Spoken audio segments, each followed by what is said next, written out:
തിരുവനന്തപുരത്ത് കാഞ്ഞിരംകുളത്ത് ഭിന്നശേഷിക്കാരനായ 10 വയസ്സുകാരനെ കാണാനില്ല. പുല്ലുവിള സ്വദേശി രഞ്ജിത്ത് ഷിജി ദമ്പതികളുടെ മകൻ രഞ്ജിനെയാണ് കാണാതായത്. കൂട്ടുകാരോടൊപ്പം കളിക്കാൻ പോയ രഞ്ജിൻ തിരിച്ചു വന്നില്ലെന്നാണ് അറിയുന്നത്. മുത്തശ്ശിയോടൊപ്പമാണ് കുട്ടി താമസിച്ചിരുന്നത്. MG പ്രതീഷ് ചേരുന്നു തിരുവനന്തപുരത്ത് വിശദാംശങ്ങളുമായി. തിരുവനന്തപുരത്ത് നിന്ന് പ്രതീഷ്, ഗുഡ് മോർണിംഗ്.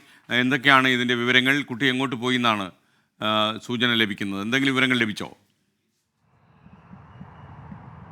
SKN ഇതുവരെയും കുട്ടിയെ കണ്ടെത്താൻ കഴിഞ്ഞിട്ടില്ല. തിരുവനന്തപുരം കാഞ്ഞിരംകുളം പുല്ലുവിളയിലാണ് ഈ 10 വയസ്സുകാരനെ കാണാതായത്. ഭിന്നശേഷിക്കാരനായ കുട്ടിയാണ്. ഇന്നലെ വൈകിട്ട് സുഹൃത്തുക്കൾക്കൊപ്പം കളിക്കാൻ പോയതാണ്. രാത്രി വൈകിയും കുട്ടി മടങ്ങിയെത്താത്തതോടെയാണ് ബന്ധുക്കൾ തിരച്ചിൽ നടത്തിയത്. രാത്രി പലയിടങ്ങളിലും തിരച്ചിൽ നടത്തിയെങ്കിലും കുട്ടിയെ കണ്ടെത്താൻ കഴിഞ്ഞിരുന്നില്ല. പിന്നീടാണ് ബന്ധുക്കൾ കാഞ്ഞിരംകുളം പോലീസിൽ പരാതി നൽകിയിട്ടുള്ളത്. അമ്മുമ്മയ്ക്കൊപ്പമാണ് ഈ കുട്ടി താമസിക്കുന്നത്. ഒരാഴ്ച മുമ്പാണ് ഈ കുട്ടിയുടെ മാതാവ് ജോലിക്കായി വിദേശത്തേക്ക് പോയത്. ഈ അമ്മുമ്മ ഈ കുട്ടി മടങ്ങി വരുമെന്ന ഒരു പ്രതീക്ഷയിൽ കാത്തിരിക്കുകയായിരുന്നു. പക്ഷേ രാത്രി വൈകിയും മടങ്ങിയെത്താത്തത് കൊണ്ടാണ് പലയിടങ്ങളിലും അന്വേഷിച്ചതും പിന്നീട് പോലീസിൽ പരാതി നൽകിയതും. എന്തായാലും നിലവിൽ കാഞ്ഞിരംകുളം പോലീസാണ് ഇത് അന്വേഷിക്കുന്നത്. പലയിടങ്ങളിലും കുട്ടിക്കായി തിരച്ചിൽ നടത്തുന്നുണ്ട്. കുട്ടിയുടെ ഫോട്ടോ അടക്കം സാമൂഹിക മാധ്യമങ്ങൾ വഴി പ്രസിദ്ധീകരിച്ചിട്ടുണ്ട്.